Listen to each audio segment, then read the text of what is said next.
Assalamualaikum warahmatullahi wabarakatuh. Halo teman-teman semua, selamat datang di video aku. Jadi video ini merupakan bagian dari series analisis UVDRS. Pada video ini aku akan sharing terkait pengolahan data hasil UVDRS, khususnya untuk penentuan band gap energi. Nah, penentuan band gap energi ini sebenarnya bisa dilakukan dengan dua metode. Yang pertama ini ada metode atau fungsi Kubel-Kammons, dan yang kedua ini ada metode Touch and Davis-Motte. Nah, pada kesempatan ini aku akan melakukan pengolahan data hasil UVDRS atau penentuan band gap energi menggunakan metode Kubel-Kammons atau Kubel-Kammons function. Nah, metode atau fungsi Kubel-Kammons ini dia berangkat dari persamaan Touch and Davis-Motte. Jadi persamaannya adalah alfa dikali HV dipangkatkan dengan gamma sama dengan A dikurangi HV dikurangi EG. Jadi pada persamaan atau pada fungsi Kubel-Kammons ini nilai alfa atau koefisien absorpsinya diubah atau diganti dengan fungsi Kubel-Kammons, di mana persamaannya menjadi FR-HV dipangkatkan dengan gamma sama dengan A dikurangi HV dikurangi EG. Nah, untuk FR ini, fungsi Kubel-Kammons ini diperoleh dari K dibagi dengan S, di mana K ini merupakan koefisien serapan dan untuk S ini merupakan koefisien hamburan.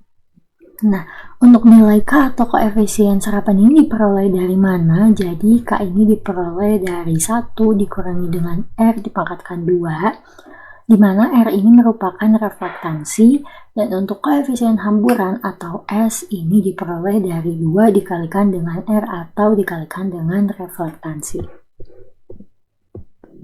Nah, untuk fungsi Kubel-Kammons ini terdapat dua data yang dipakai, yaitu data panjang gelombang atau wavelength dan data reflektansi. Nah, untuk apa sih data wavelength atau panjang gelombang dan reflektansi? Jadi data panjang gelombang ini digunakan untuk menentukan energi, dan untuk reflektansi ini diperlukan karena metode yang kita gunakan adalah fungsi Kubel-Kammons, di mana pada fungsi Kubel-Kammons ini diperlukan nilai reflektansi.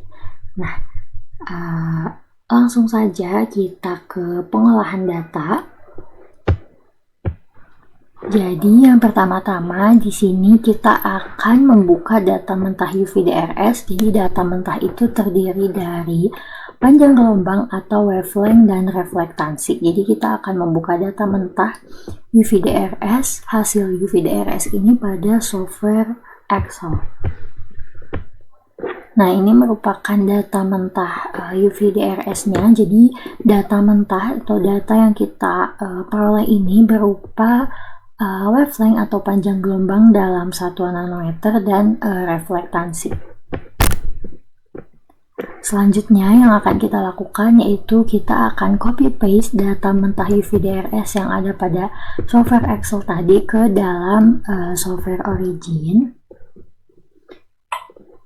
Kita akan copy paste datanya sama, kita pilih bagian pertama pada wavelength, lalu kita klik, kita tarik ke samping, kita Ctrl Shift panah ke bawah untuk memilih semua data, lalu setelah itu kita copy dan kita akan pergi ke aplikasi Origin.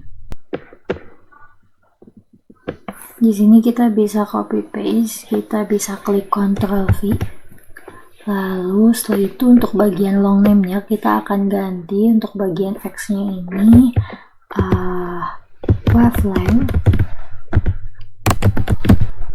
Untuk unitnya kita ubah menjadi nm nanometer, dan untuk bagian B ini kita ubah menjadi reflektans. Jadi reflektansi atau data reflektansi yang diberikan ini dia ada dalam satuan persen. Oleh karena itu untuk bagian unitnya kita akan isi dengan persen.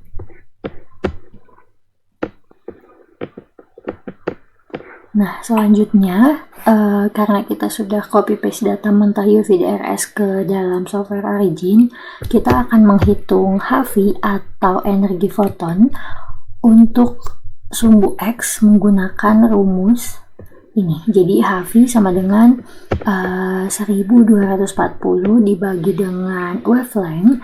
Jadi untuk memasukkan rumus, kita akan masukkan rumus atau persamaan ini ke bagian fx di software Origin. Jadi kita akan menghitung nilai HV. Nilai HV ini berarti kita akan menambah kolom terlebih dahulu.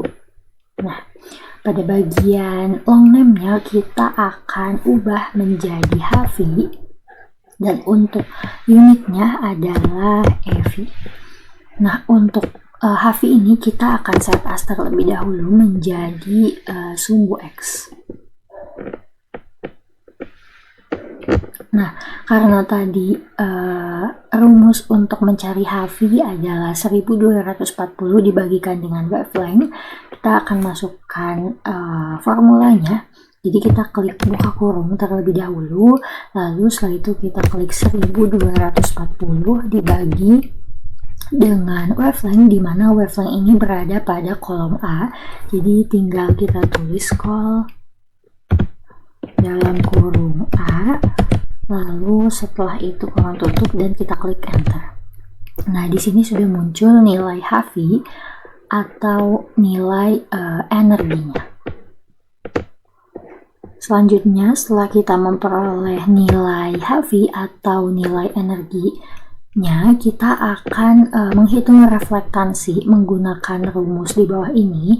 Jadi karena reflektansi yang kita peroleh atau data reflektansi yang diberikan itu ada dalam satuan persen, kita akan mengubahnya, kita akan menghilangkan persennya dengan cara apa? Jadi persen reflektansinya kita akan bagi dengan 100 sehingga persennya bisa hilang. Oke, kita langsung ubah. Kita akan menambahkan kolom terlebih dahulu. Untuk bagian long name-nya kita isi dengan R saja.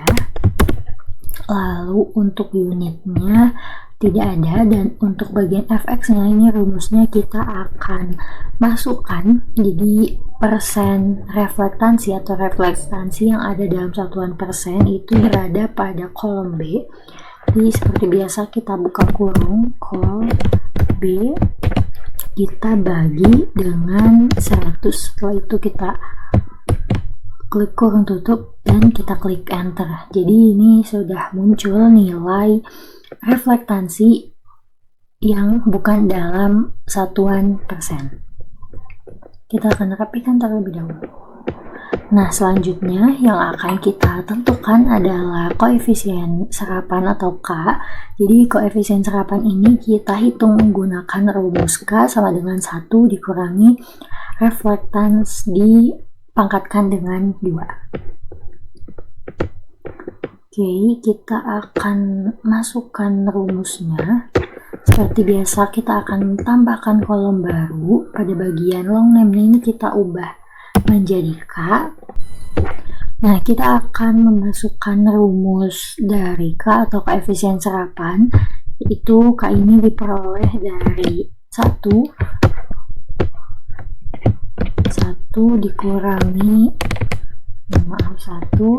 dikurangi dengan reflektansi, di mana reflektansi ini berada pada kolom D.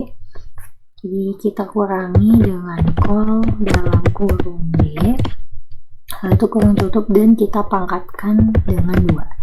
Setelah itu kita klik enter. Nah, di sini diperoleh nilai K atau koefisien serapan. Selanjutnya kita akan menghitung koefisien hamburan atau S menggunakan rumus S sama dengan 2 dikali dengan reflektansi. Seperti biasa kita akan tambahkan kolom baru. Pada bagian long name-nya kita isi dengan S atau koefisien hamburan. Untuk rumusnya tadi adalah 2 dikalikan dengan reflektansi. Seperti biasa kita klik kurung buka terlebih dahulu, lalu 2 kita kalikan dengan simbol bintang. kita kalikan dengan reflektansi, di mana reflektansi ini berada pada kolom D. Setelah itu kita klik enter. Nah, di sini sudah muncul nilai S atau koefisien serapan. Nah, selanjutnya kita akan menghitung nilai atau fungsi Kubel Kamungnya. Jadi fungsi Kubel Kamung ini adalah FR, rumusnya adalah K dibagikan dengan S. Jadi K ini merupakan koefisien serapan dan S ini merupakan koefisien hamburan yang sebelumnya sudah kita cari. Langsung saja kita masukkan rumusnya, kita tambahkan kolom baru terlebih dahulu. Setelah itu pada bagian long name kita ubah menjadi FR, dan untuk bagian rumus kita isi dengan K itu berada pada kolom E. Jadi kita klik kolom E, kita bagi dengan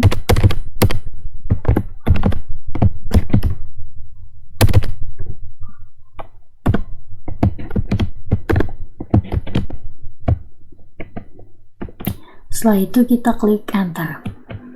Nah, di sini diperoleh nilai fungsi Kubel Kamungnya.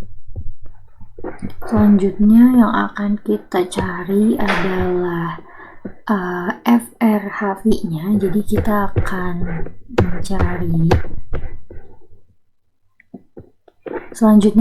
akan mencari nilai FRHV pangkat 2. Jadi FRHV pangkat 2 ini sebagai sumbu Y. Nah, ini diperoleh dari FR atau fungsi Kubel Kamung dikali dengan HV dipangkatkan dengan 2. Jadi kita akan mencari ini karena kita menggunakan fungsi Kubel Kamung. Oleh karena itu alfa atau koefisien absorpsinya kita ubah dengan fungsi Kubel Kamung. Kita akan ke aplikasi Origin lagi. Seperti biasa kita tambahkan kolom baru, lalu untuk bagian long name-nya kita ubah menjadi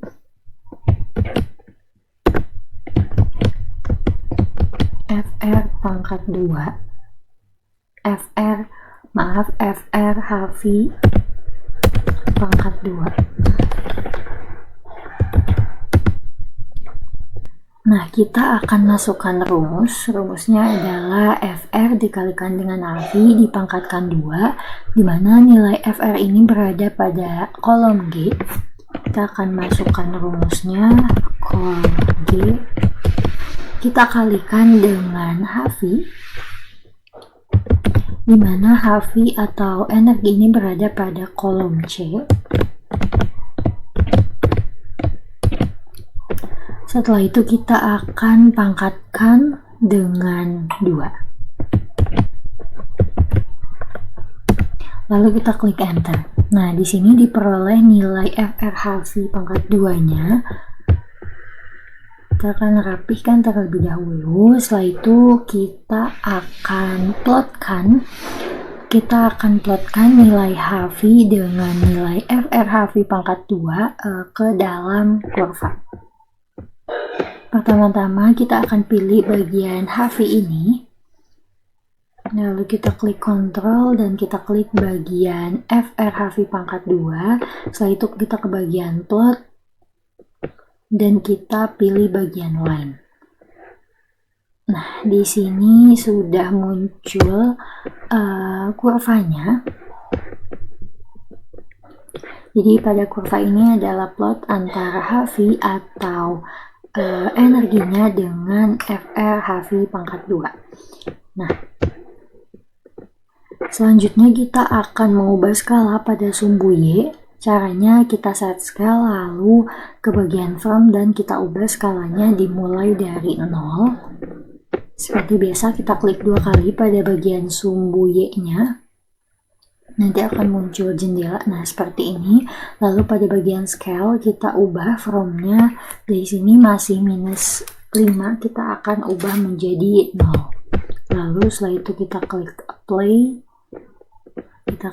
apply dan oke. Nah, di sini untuk sumbu Y, skala dari sumbu Y ini sudah berubah, jadi dimulai dari 0. Nah, selanjutnya kita akan tandai bagian kurva yang mulai melonjak naik menuju ke puncak. Jadi bagian itu merupakan bagian yang menunjukkan nilai band gap. Kita akan tandai bagian linear dari kurva tersebut menggunakan line tool. Jadi kita akan tandai bagian linearnya ini dengan menarik garis sampai berpotongan dengan sumbu X. Nah, kita akan zoom terlebih dahulu, jadi kurang lebih bagian kurva yang mulai melonjak naik ini ada pada bagian ini. Jadi kita akan gambar garis lurus di bagian yang linear ini. Kita akan gambar menggunakan tools, line tools. Kita zoom terlebih dahulu. Setelah itu kita menggunakan line tool, kita akan tarik garis yang berhimpitan dengan ini sampai berpotongan dengan sumbu X. Kita akan tarik garis.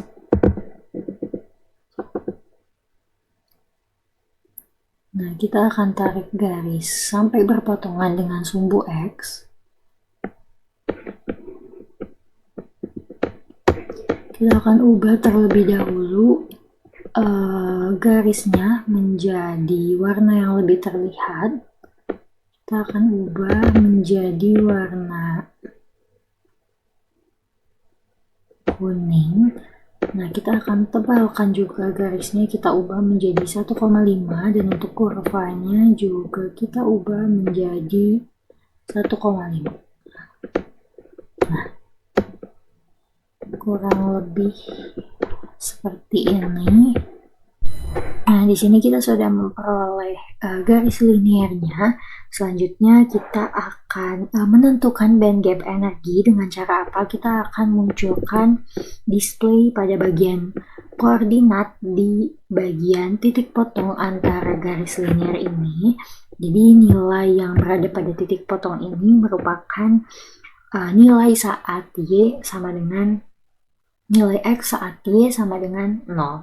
Nah, kenapa sih skala bagian sumbu Y ini harus kita nolkan atau Y-nya sama dengan 0?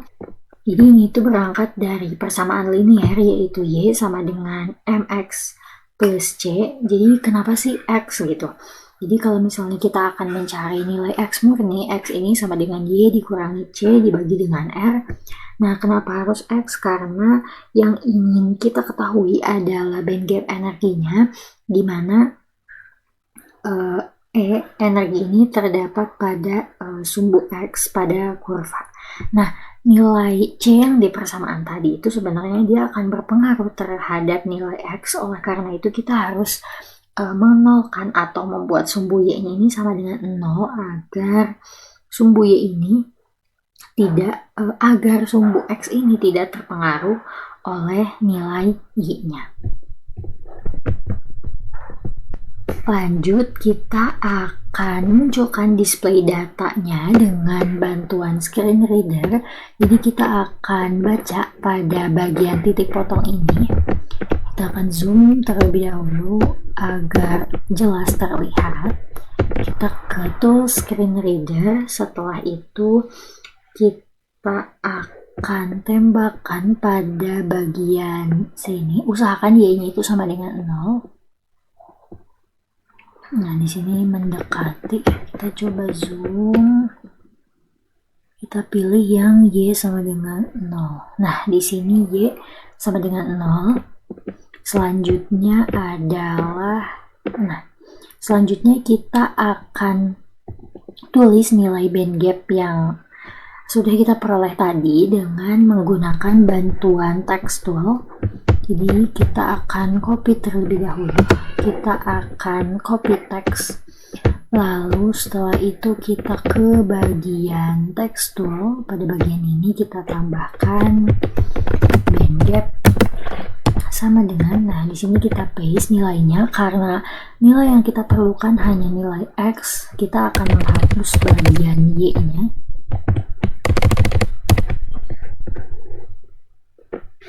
Nah, nilai ini merupakan nilai band gap energi kurang lebih ada di 3,20 eV. Selanjutnya kita akan merapikan kurvanya. Terlebih dahulu kita akan tambahkan keterangan pada bagian atas. Kita gunakan text tool. Pada bagian ini kita tambahkan keterangan fungsi kurbel kamu. Nah, seperti ini. Jadi ini adalah kurva dan nilai band gap energinya. Jadi nilai band gap energi ini sebenarnya bisa berbeda-beda tergantung siapa yang melakukan pengolahan datanya. Jadi kenapa hasilnya berbeda-beda? Karena tergantung pada penarikan garis linier pada bagian ini serta menembakkan screen readernya. Seperti itu. Karena nilai band gap energinya sudah kita peroleh, mungkin untuk video ini kita cukupkan. Terima kasih, sampai jumpa di video selanjutnya. Wassalamualaikum warahmatullahi wabarakatuh.